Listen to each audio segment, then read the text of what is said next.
Now to some more developing news at 4. We now know the interim chancellor of Connecticut State Colleges and Universities resigned in April amid an investigation into allegations of sexual harassment. NBC Connecticut's Kyle Jones joins us live in New Haven with what we're learning tonight from newly obtained documents. Kyle?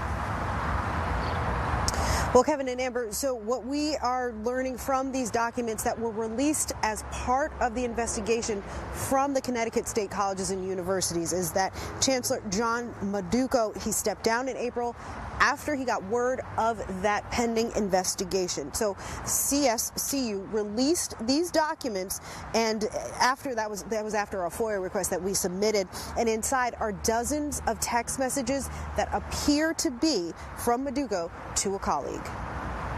Pages and pages of iMessages apparently sent by interim Chancellor John Maduko to a colleague starting in early 2024. Those messages were sent commenting on clothing, sexuality, office relationships, and he even appears to send a cartoon of a stripper. I know they've done an investigation, which is ongoing right now. You know how I treat these things. There'll be no stone unturned. People know the nature of the allegations and see if anybody was found guilty of these allegations. Maduko was sent a notice of the investigation on April 20th, 2026, 2 years after the messages began. Over that time, the documents show that he also used the app Signal to contact the colleague, who reports trying to divert the uncomfortable conversations, which also included Maduko asking them to go on a trip to Atlanta for, quote, hands-on learning.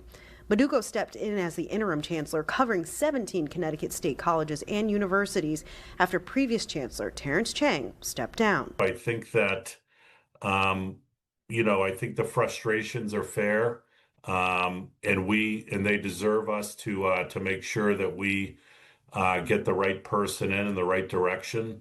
But I will say the board is very capable and working very hard in this area. Board of Regents Chair Marty Guay says it's a top priority to search for an interim director now while looking for the right person for the full-time job. We really believe that we have a need to create a high level of trust, a high level of transparency, and so we're looking for somebody with impeccable character who has experience in the state, who's known.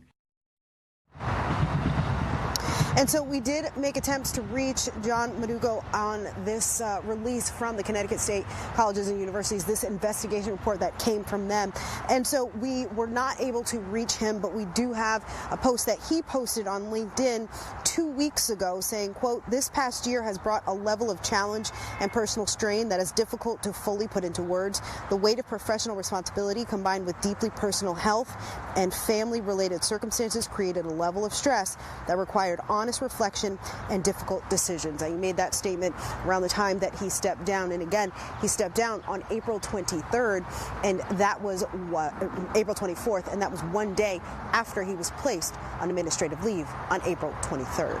Live in New Haven, I'm Kyle Jones, NBC Connecticut News. Guys, back to you. All right, Kyle, thanks so much. In addition to that, the Senate Minority Leader released a statement demanding full transparency and accountability in the investigation.